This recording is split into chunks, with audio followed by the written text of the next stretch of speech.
All right, welcome to Chapter 2 lecture. We're going to be looking at some tools for healthy eating. Um, let's start with kind of some general talking points here. Key principles of healthy eating are balance, variety, and moderation. We don't want to eat too much or too little of any particular thing, whether that be calories or protein or lipids or whatever. We want to have a nice balanced, varied diet, eating lots of different options from each of our food groups. And we want to make sure that whatever we eat in the appropriate amounts or in moderation. So healthy eating doesn't mean never having any processed sugar.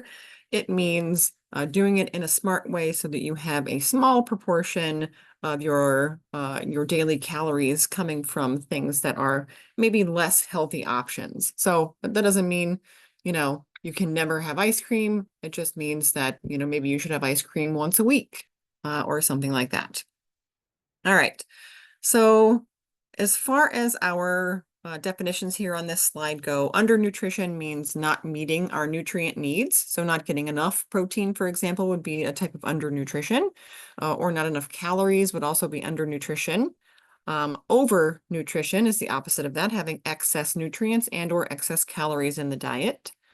And neither one of those are necessarily healthy for us, right? But malnourishment is a long-term outcome of consuming a diet that doesn't meet your nutrient needs. And you can have that if you both from under and over nutrition, right? So if you're eating too many calories or excess particular nutrients, you can still become malnourished. There are consequences of having a diet that is not balanced, that does not meet your nutrient requirements.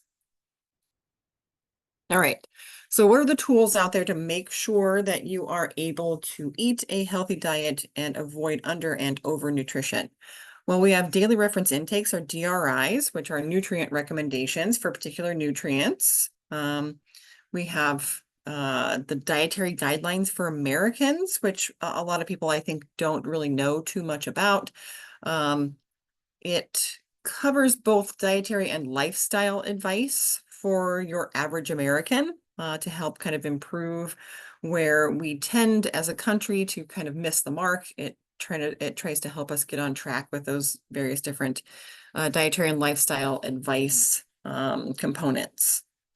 And then we have the My Plate, or choosemyplate.gov, which has we're going to be looking at that this week in our discussion board assignment. There's going to be a few questions that you'll need to ask after accessing My Plate and doing a couple of activities there on the website. So it gives you food recommendations based on daily reference intakes and advice from the dietary guidelines for Americans. So it kind of puts all of that together to kind of help you kind of put all those tools in the same location and help you, or all Americans, I guess, figure out the best way to eat. So we will be spending some time with that this week. And then one of the things that we do on prepackaged foods is there has to be a nutrition facts panel on the food label. So it tells you how many calories are in there, and it also lists the different macronutrients, the proteins, the lipids, and carbohydrates, and what percentage of your daily reference intake based on a 2,000 calorie diet you are consuming in that particular food. So it does give you some general information about the food.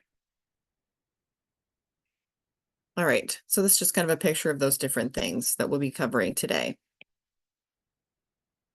All right, daily reference intakes look at specific nutrients. Each nutrient you need to consume to maintain good health, to prevent chronic disease, and to avoid unhealthy excesses of those particular nutrients. They're issued by the U.S. National Academies of Sciences, Engineering, and Medicine. So lots of scientists and experts go into creating those particular recommendations, and they are updated as new research becomes available. So of our DRIs, there's several different values that we can look at there. So we have the estimated average requirement, or the EAR, or EAR. the average amount of a nutrient known to meet the needs of at least 50% of individuals of the same age and gender. That is not something that you would want to look at to determine how much magnesium you should be getting, for example. So it's a starting point that they come up with to determine our other values, but it's not one that you would want to look at specifically to tell you what you should be consuming. So because it's only meeting the needs of 50% of individuals. So that's not good enough, I think, to make your own decisions. We have RDAs, which are based on the EAR, but they're set higher. They're supposed to meet the needs of nearly everyone. So 97 to 98% of individuals would have their needs met if you met the recommended dietary allowance for a particular nutrient. So that would be one that you could look at and go, okay, this will probably meet my particular needs, unless you're someone who has some other condition or some factor in your life that makes you one of that, 2 to 3% of people that this does not meet your needs for. So, but it should, for the average person, meet your needs. All right, so there's, if we don't have enough scientific information to determine the EAR or RDA, we have something called the adequate intake, or AI, and it's the best guess that we have based on the small amount of research that's been done for a particular nutrient to meet your needs and maintain your good health. So it's kind of our best estimate if we don't have a lot of information, a lot of research to come up with the RDA for that. All right, and our next one is going to be the tolerable upper intake level, or the UL. That's the upper level, or the highest amount of a particular nutrient that is unlikely to cause harm if consumed daily. So yeah, like I said, just because something is good for you does not mean that you should have unlimited quantities of it, because there are certain nutrients that if you have too much of them can cause health concerns as well. So we want to avoid toxicity for a particular nutrient, like vitamin A, for example, is good for you and it's important for your eyesight and a number of other things, but it can lead to buildup and toxicity of those particular nutrients. All right. So that's for a lot of things like vitamins, minerals, and things like that. When we look at the macronutrients, there is what we have, the AMDR, the acceptable macronutrient distribution range. And it's going to give you a particular percentage for your carbohydrates, your lipids, and your proteins for what portion of your caloric intake for the day should be coming from these different types of macronutrients. So for example, the range for carbohydrates is 45 to 65% of your daily caloric intake. Fats, preferably unsaturated fats, 20 to 35% of your daily calories from fat. And then for protein, it's anywhere from 10 to 35% of your daily caloric intake. So those are, I think, more generalized for nutrients or macronutrients that we use for energy. So what proportion of the energy we're taking in should come from these three different types of macronutrient. All right, another DRI value that we have is the estimated energy requirement. Here, that is the amount of energy that your body is going to need to maintain your current body weight and meet your energy needs. So it's a little bit of a different approach than looking specifically at, particular recommended daily allowances or intake levels for a particular nutrient. And what this does, what the EER does, is it takes into account your age. It says gender, I would say genetic sex there, height, weight, and activity level to determine, how many calories should you be having? What's your daily energy required to maintain your current weight and keep you healthy and meet your energy requirements? So it's a little bit of a different approach there. And then here is the amount of calories you might need daily based on your age, sex, and activity level. Again, this is just a generalized plan here, but it is based on your activity level as well, which is good. And on the next slide, it'll tell you what the definitions are of these different levels of activity. And then also for females there as well. So what it means by sedentary is less than 30 minutes of daily moderate physical activity, in addition to your normal daily activities. Moderate activity is at least 30 minutes and up to 60 minutes a day of like exercise, physical activity. And then active is 60 or more minutes of moderate physical activity a day. So kind of depends on which category you're in. I guess the more activity you do, the more energy you're going to require, the more calories you'll require in your diet in a particular day.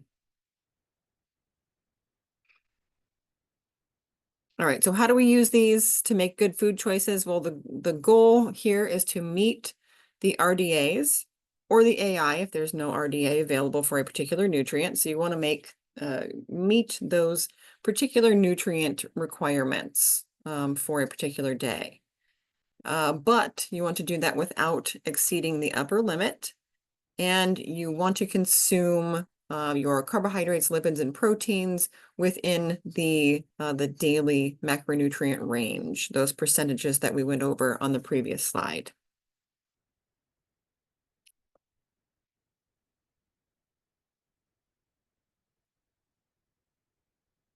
Okay, so we're going to get into our specific tools here. The dietary guidelines for Americans. This is the most up-to-date, most current nutritional and lifestyle advice. And again, a lot of experts come together to create these particular recommendations. So it's set by the USDA, the Department of Health, and it's updated about every 5 years. So again, they're going to look at the most up-to-date research that's coming out, and they're going to create, recommendations based on that. So it allows healthy individuals over the age of 2 to maintain good health and prevent chronic disease. So trying to get people within, a good healthy range for their nutrition and lifestyle and exercise recommendations to prevent them from developing chronic disease and maintaining their current good health status.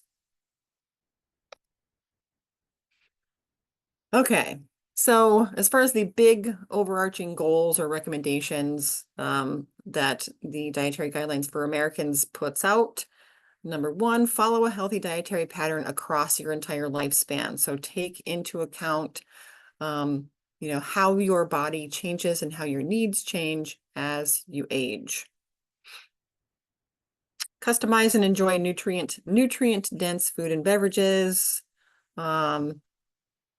Again, nutrient dense, we haven't talked about this yet, but what nutrient dense means is that we are providing a lot of those good macronutrients as well as our vitamins and minerals to meet all of our requirements and doing so in a way that is lower in caloric intake. So lots of nutrients in a smaller package and not overly full of calories.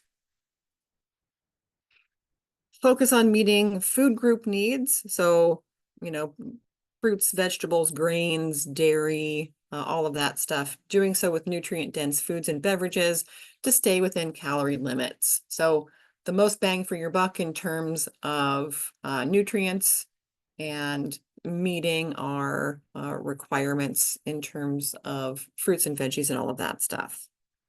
And the big thing that we struggle with, I think, generally as a culture, limit foods and beverages that are high in added sugar, high in saturated fat, high in sodium, and limiting the number of alcoholic beverages that you consume. Okay, so MyPlate and myplate.gov. Like I said, this is the one that you're going to be looking over this week with the discussion board assignment. But this kind of replaced the food pyramid in 2011. So it's been, ongoing for quite a long time. It shows you the 5 main food groups. Again, that's protein, dairy, fruits, veggies, and grains. but instead of showing you in a pyramid form, like on a daily basis, what you should be having, it breaks down those for each meal that you're eating. So the 5 food groups on a plate, what proportion of your plate you should be consuming from those different groups. There's various different versions of this. Lots of different countries and different cultures create something similar based on what's available to them in their particular countries. What's on their food chain, what's in their food supply. What preferences do we have in terms of cultural differences? And then the particular nutrient or nutritional needs of their population. So my plate is for, the United States. And then other countries, other cultures would have slightly different options. So this is the African Heritage Diet Pyramid for what types of foods are available and what are the preferences for folks of African descent or living in Africa currently. All right. My plate promotes the concept of meal planning, making healthy choices, proportionality, which we'll talk about in a minute, moderation, variety, and personalization. So taking these general recommendations and making them fit for the individual person.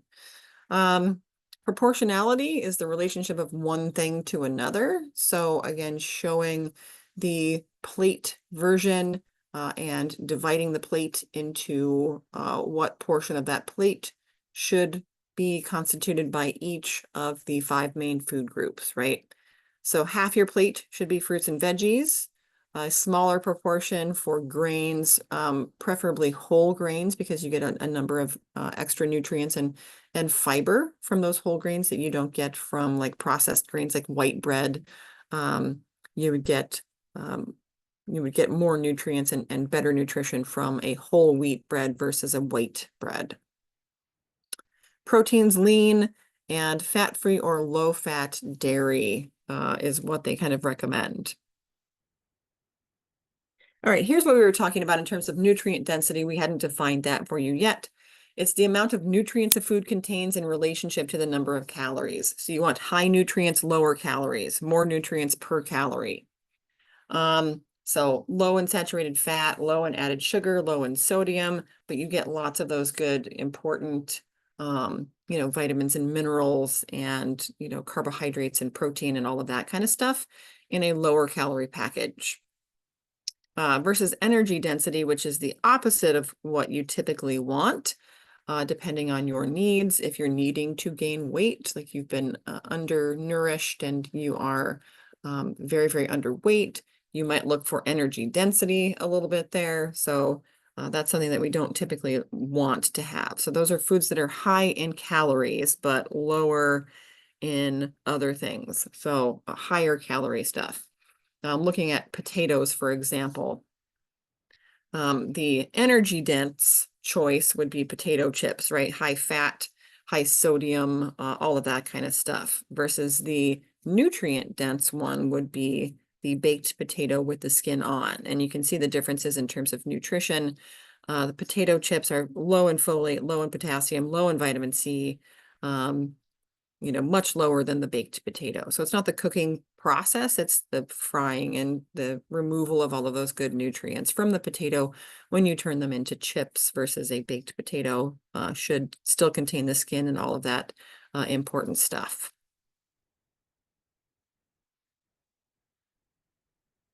All right, here are, again, this is another little bit of a table. These are some, I guess, relatively easy food swaps that you can make in different categories with fruit, veggies, grains, protein, dairy, and oils.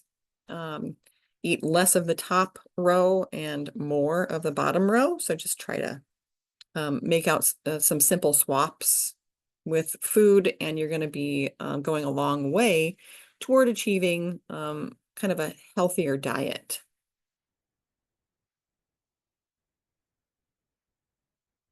All right. So I'm not going to go through how to use my plate and myplate.gov. But this is just kind of some general stuff here. It gives you the number of servings to eat from each food group based on your daily calorie needs.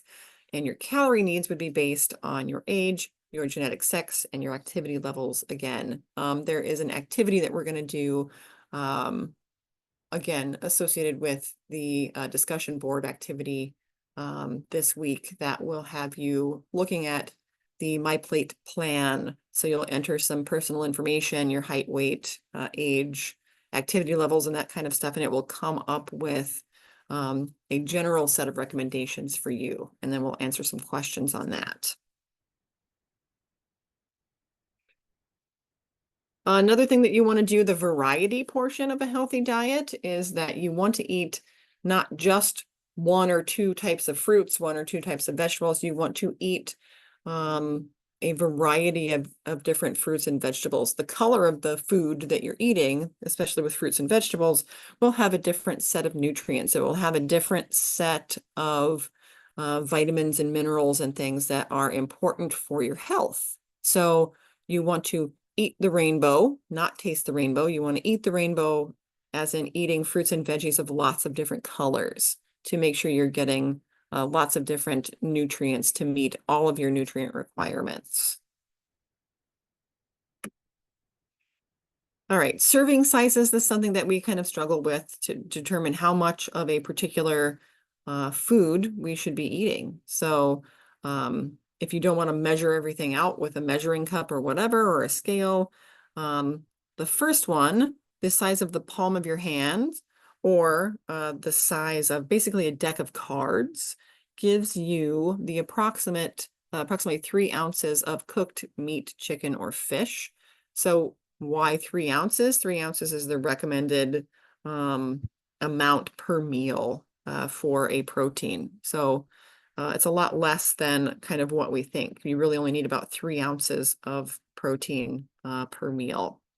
The size of a closed fist is about a cup of stuff, a cup of vegetables, a cup of pasta, or if you have like a really big hand, it'd be maybe about 2 cups.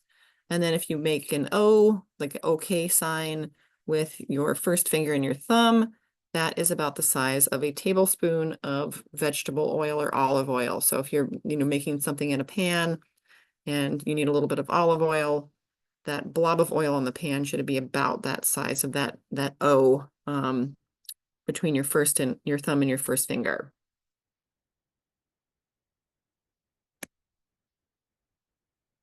All right, these are swaps that you can do, right? I don't know if a glazed donut, swapping out that for like an English muffin would be super equivalent. One of them is sweet, the other one is most decidedly not sweet. But if you wanted to eat a glazed donut, instead maybe eat an English muffin, saves you a lot of calories and sugar and fat specifically.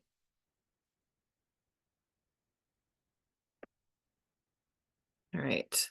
This is kind of a healthy food plan. So like what would it look like if you were eating a fairly healthy meal or a fairly healthy diet in a particular day?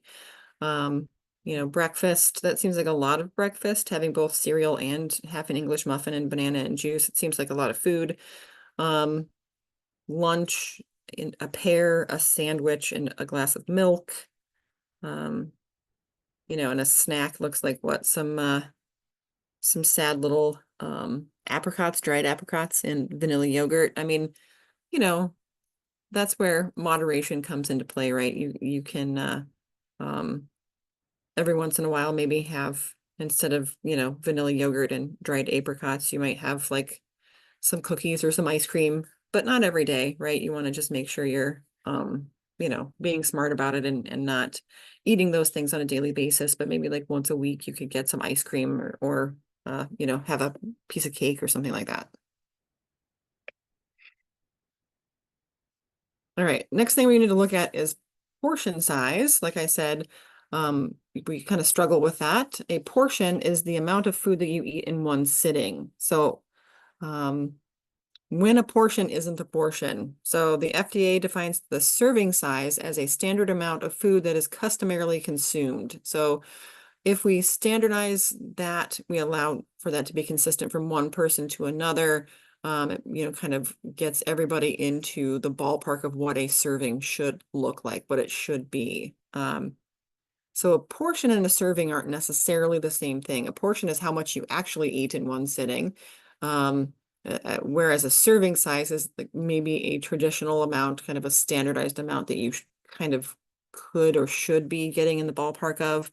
But a lot of us go out to eat, and restaurants appeal to us by giving us, a lot of them do, by giving us like an excessive amount of food. So let's say that like we go out to get pasta at the Olive Garden.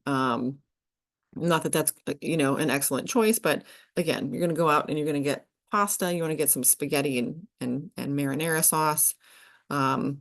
What they put on your plate is not how much you should be consuming in a meal. So what you should be, the recommended serving size for cooked pasta is a half a cup of cooked pasta per meal. That's the recommended serving size. But the FDA labels on your food say a cup. So again, they're not the same necessarily. The recommended serving size for a bagel is one mini bagel. A tiny, tiny bagel. Ice cream, it's a half a cup. Nuts, a half an ounce. Chocolate or chocolate chips is a chocolate chip cookie is a half an ounce. So the portion sizes, what we actually eat versus what we recommend that you eat are very different. But like, I don't know, a half ounce chocolate chip cookie doesn't sound very satisfying. So the FDA label on the food lists a serving size as like a cup of pasta or one regular sized bagel or 1 ounce of nuts, that kind of stuff. Because yeah, the recommended serving sizes are small. Here's what I was talking about as far as restaurants are concerned.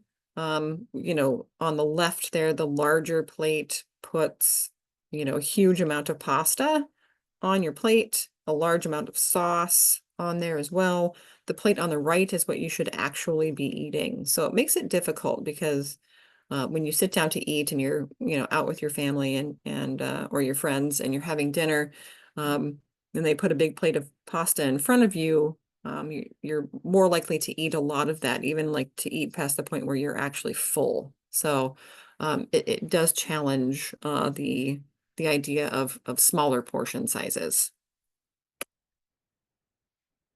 So what can you do about that? Well, when you're at home, you can actually measure your food. So instead of like eyeballing 2 tablespoons of salad dressing, actually get your little tablespoon measurer out and measure out your 2 tablespoons of salad dressing. Do that kind of stuff. Use smaller plates or cook smaller quantities. Or portion out your food and then put stuff in leftover containers that are portion controlled. So let's say like you make dinner and you want to have leftover, or you have leftovers that you want to take for lunches for a couple of days, maybe put them in individual lunch size containers rather than putting them in one big container, makes it easier. Don't eat directly out of a snack bag or a box. Portion it out, put it into a bowl, count out your goldfish crackers or whatever, and then eat that particular amount. Eating out, maybe ask for like the lunch sized portion if that's an option at a particular restaurant rather than getting the dinner sized portion, because again, it's going to be like about twice as much food. You could order an appetizer as your main entree if you wanted, but again, you don't have to eat just because they put it there. You don't have to eat all that food. So you can take it home with you if you want to. You don't have to be, you don't have to be part of the Clean Plate Club. And then shopping for food. If you get a large bag of, chips or something, portion it out into smaller bags. Right when you get home from the store, portion everything out, put it in smaller containers so that, again, you don't just grab food and, start eating directly from the bag.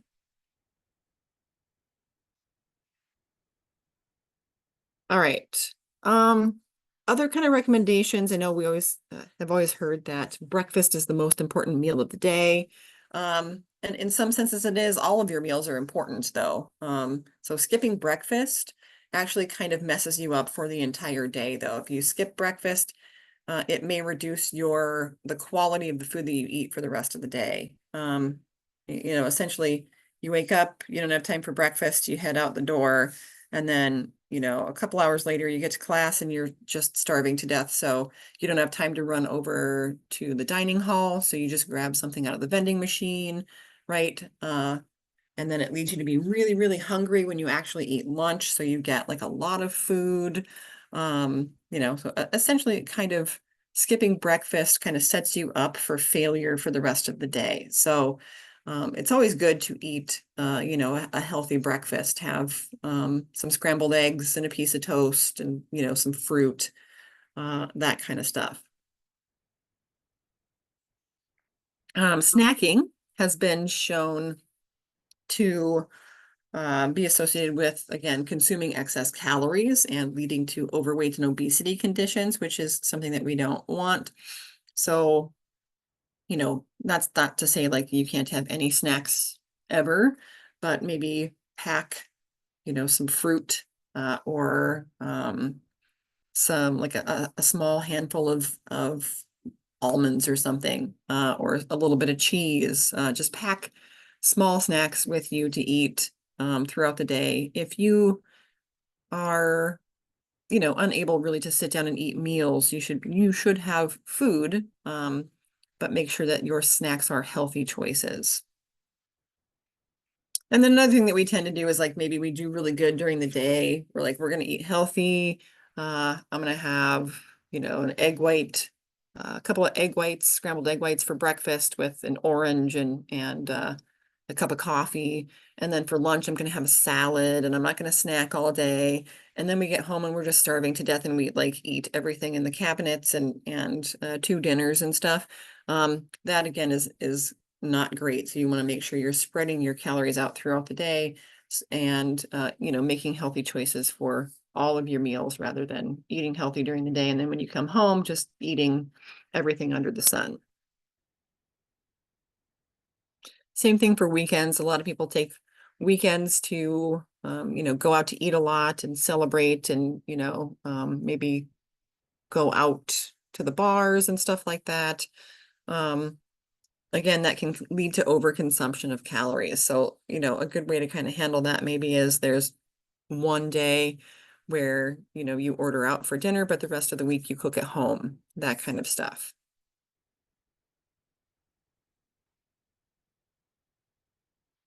All right. So start your day with a nutrient-dense breakfast. Choose breakfast foods that are satisfying, foods that help you feel full longer. So things that have protein and healthy fats and things like that will help you to improve your appetite control throughout the day. So don't eat like a donut for breakfast because that will not keep you full for very long. And then, it's not a healthy choice to begin with. You are full or you're hungry 5 minutes later, so then you have to eat more food. So making good choices that satisfy you will help you throughout the rest of the day. All right, our next topic is food labeling. So food labels help us make informed choices for the foods that we're eating. So the FDA kind of mandates that every packaged food have a label that says the name of the food, the net weight of the food, who manufactures and distributes it, and then a list of ingredients in descending order by weight, and then also the nutrition facts panel. So this applies to all prepackaged foods. It does not apply to stuff that like Hy-Vee makes at the bakery or at the deli or whatever. But it does apply to anything that is prepackaged. All right, the nutrition label must contain the serving sizes and the number of servings per container, how a serving of the food fits into your overall daily diet, And then if they have descriptive labels like fat-free or light, it has to meet a certain set of preconceived definitions, uniform definitions that we can look at here in just a little bit. If they make health claims like Cheerios, claims that eating Cheerios will help lower your cholesterol or is heart healthy, it's a heart healthy food. All of that has to be accurate, it has to be science-based, and it has to be sort of approved by the FDA in order for that stuff to be on there. And then if the food contains a certain set of allergens or has come into contact with a certain set of allergens like nuts, soy, eggs, dairy, things like that, will be listed on there as well. So it may contain trace amounts of, X, Y, or Z. Stuff that doesn't need nutritional labeling, plain coffee or tea, because it really is mostly water with a little flavor in it. Spices, flavorings like vanilla extract, bakery foods, as I said, ready to eat foods prepared and sold in the retail establishments or produced by small businesses. Those are exempt from the food labeling. So if you'll notice that if they've packaged something like the cake or whatever that they make in the Hy-Vee bakery, if you look at that, they do have a list of the ingredients that are in the cake, but they don't have anything about you know, how much salt is in it, like what percentage of your sodium is in here, what percentage of fat, right? They don't have that kind of information. All right. So these food labels are actually like at a glance, pretty helpful if you actually look at them, right? If you actually take a look to see what's in it, you can maybe make slightly better decisions about what you are going to eat.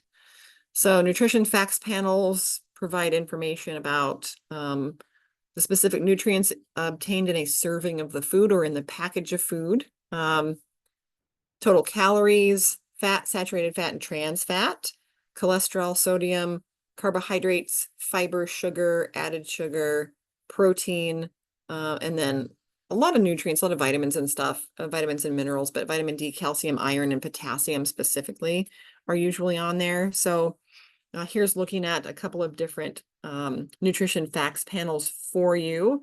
The one on the left is it's got some changes from the way they kind of previously looked, but the number of calories in there, the number of serving sizes, plus the number of servings per container. It includes added sugar and a percentage of added sugar, total carbohydrates, all of that good stuff in there, and then like some vitamins and minerals at the bottom. The one on the right is a dual one. So this is one where there's more than one serving per container. And they've added a column for servings per container to the information or calories per container next to the per serving information. So there's a lot of, if you eat the whole box of this is what you're consuming versus if you are eating the one serving that we are recommending here, this is what you're consuming for there. All right, you'll notice that a lot of these nutrients have a percentage after them, the total carbohydrates, the total fat, cholesterol, sodium, all of that stuff lists those nutrients as a percentage of the daily amount of those that you're allowed or that you should be consuming. So it's a percentage of the total of those calories per day that you could consume or should be consuming. And that's based on a 2,000 calorie diet, which not everyone consumes. So that's not 100% accurate information there, depending on the number of calories that you should be consuming or are consuming per day. So if something is high in something, we consider that 20% or more of the daily value. And then low in something, 5% or less of the daily value. You'll notice on that food label that there are no daily values listed for trans fat because the amount of daily trans fat you should get is roughly zero, as close to zero as you can. Total sugars, again, especially with like added sugars and total sugars, the less the better. And protein, the reason we don't necessarily have a percentage of daily value associated with protein is because most Americans don't have any problem consuming adequate amounts of protein. So we don't necessarily put a percentage daily value on there because it doesn't seem to be a problem for people to meet their protein needs. All right. So let's get into a little bit more of this labeling stuff with the nutrient content claims and the health claims that we sometimes see on different foods. Like I said, with Cheerios, Cheerios is a heart healthy food. It can help lower cholesterol. All of those claims that are on there actually have to be proven to be true in different ways. So otherwise, anybody would put any random like this is really good for you, and maybe it isn't necessarily great for you. All right, so nutrient content claims describe the level or amount of a nutrient in the food. So like high in calcium, that would be a nutrient content claim. Or a health claim describes the relationship between a food or a component of that food and a disease or health-related condition. So for example, soluble fiber naturally occurs in oats, has been shown to lower blood cholesterol levels, which can help reduce the risk of heart disease, which is where Cheerios comes up with that nutrient claim because Cheerios are made of oats, high in soluble fiber, can help lower blood cholesterol, and that can reduce your risk of heart disease by lowering your blood cholesterol levels. So that's where that claim comes from. And then the other one is a structure or function claim, can describe how a nutrient or dietary compound affects the structure or function of the body. All right, so here's one of our structure function claims here, antioxidants.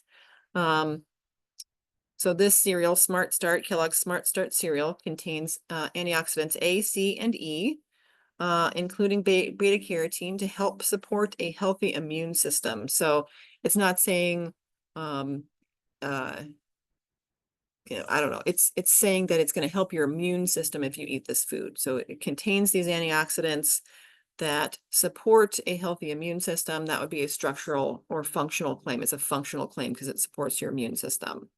Like calcium for building healthy bones would be an example of a structure claim. All right.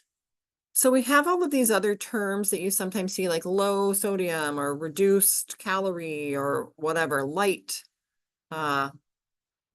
free, whatever. So this is what that means for our different nutrients. So if it is a fat-free food, the food can contain less than a half a gram of fat per serving. So there still might be like a trace amount of it, but if there's less than a half a gram per serving, then we consider it a fat-free food, if that makes sense. As far as sodium is concerned, if we say that it is a low sodium food, it has less than 140 milligrams of sodium per serving. If we say it's a reduced sodium food, it's 25% less sodium per serving than a standard version of that particular food. So the rest of these are ones that you can kind of read through, but it gives you an example of what that means in terms of there's a specific number or percentage that one has to meet in order to say it's reduced or less or low or whatever. All right, other things that are high or that are hard to kind of differentiate. So if something says it's high in or rich in or an excellent source of something, the food has to contain 20% of or more of that daily value of that nutrient per serving. So we use that to describe things like protein. It's an excellent source of protein. It's high in vitamins. It's high in minerals. It's high in fiber. It's an excellent source of whatever. So that's 20% or more. Good source is 10 to 19% of that stuff. More, added, extra, or plus tells us there's 10 percent of the daily value. This one only is described for, or used to describe vitamins, minerals, protein, fiber, and potassium. Lean is used for meats particularly, or proteins that contain less than 10 grams of fat, 4.5 grams or less of saturated fat, and less than 95 milligrams of cholesterol per serving. And then extra lean, again, for seafood and meat protein sources that contain less than 5 grams of fat, less than 2 grams of saturated fat, and less than 95 milligrams of cholesterol. So, I'm sure that we've all seen those labels on our foods. This just tells us, like, what exactly does that mean? Because I don't think that's, super common knowledge what all of those terms actually mean. All right. These are some other things that I'm not going to go through in like super great detail, but there's different types of claims with different sets of, uh, I guess, different amounts of support behind them in terms of research. So authorized health claims, these are health claims that are well established. They have a lot of support from research behind them. The FDA has approved 12 authorized health claims. So if it says, a good source of calcium, there's a link between high calcium and lowering risk of osteoporosis. So that's one of them that they've approved. Folate, if it's a good source of folate helps to prevent neural tube defects. That is with a developing fetus or embryo. We need folate or folic acid in our diets to help their brain and skull and spinal cord form properly. All of that kind of stuff. So folate, high sources of folate help prevent neural tube defects, soluble fiber and risk of heart disease, all of that kind of stuff. So these are ones that have tons of scientific research that back up this particular claim. So that's an authorized health claim.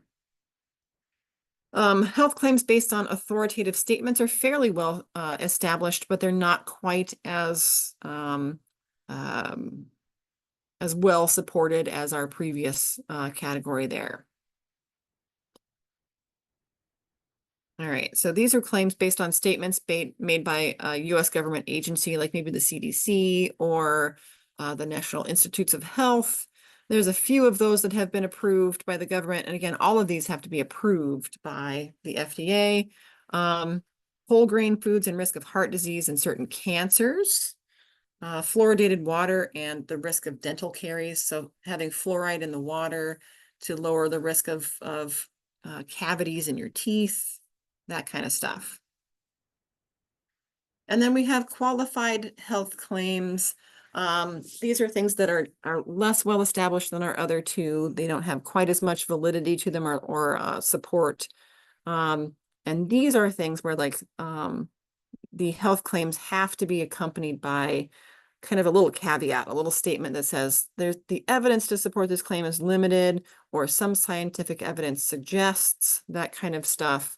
And then all of these other are examples of those qualified health claims.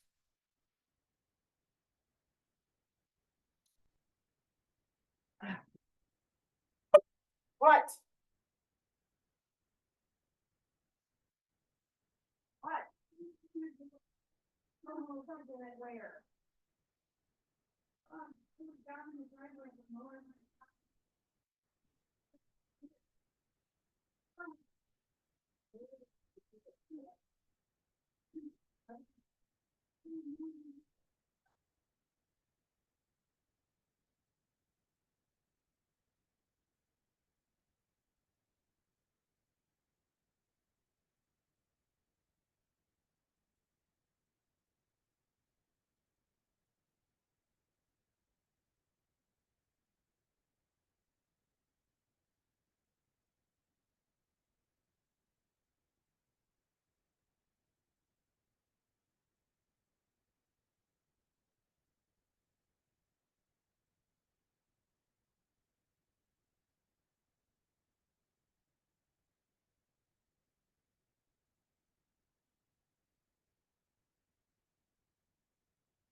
Wrap, so I can't use the wrap, but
Just finish up so I can give some assistance.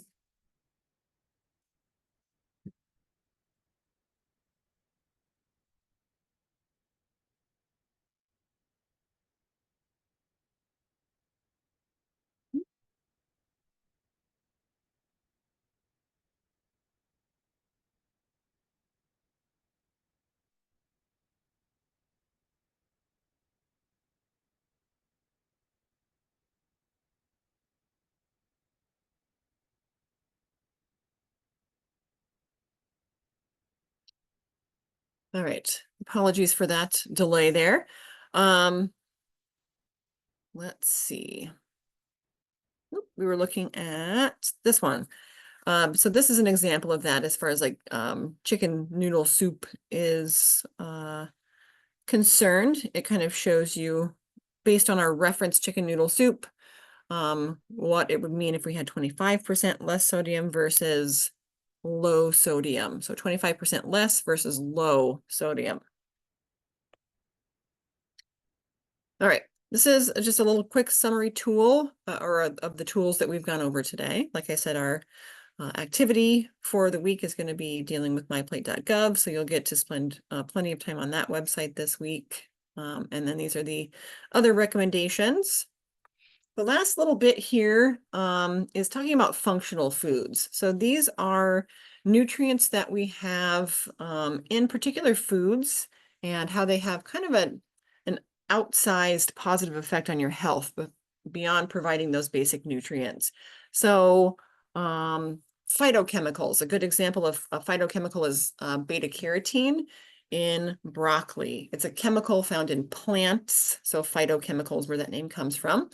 And it protects cells from damaging substances that increase the risk of chronic diseases. So beta carotene is also a precursor for vitamin A, which is an antioxidant and all of that kind of stuff. So helps us protect ourselves from cell damage. And then zoochemicals would be something similar, a compound found in animal food that benefits human health. So omega-3 fatty acids in fish, those good unsaturated fats that are important to our heart health. So sometimes when they're not naturally found in a particular food, food manufacturers also fortify food products with either phyto or zoochemicals to improve their nutrition. As far as functional foods are concerned, you know, there's it's a big moneymaker, I guess. The global market for functional foods would reach $309 billion by 2027. The benefits of functional foods are an economical way for healthy professionals to treat, or for health professionals, excuse me, to treat chronic diseases. So rather than giving medications to everybody, maybe they could recommend dietary changes that could help, you know, for example, lower your cholesterol to improve your heart health without having to treat with medications. Concerns about functional foods, though, is that they can be confusing to people. And also, again, a lot of times we think if it's good, I should consume tons of it, and excess consumptions of those foods may also cause problems to the body. So that can be an issue. So how do we want to use functional foods for the time being?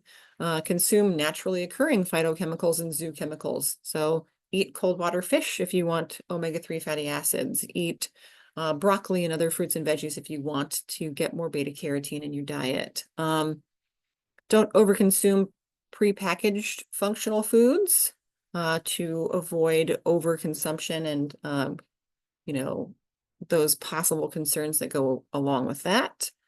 And if you have questions, talk to someone who is an expert. Get advice from a registered dietitian nutritionist for the best recommendations for yourself and your personal health. All right, these are some examples of functional foods and where you might find them. And that is the end of our chapter. I appreciate you sticking with me, and we will see you again next week for chapter 3.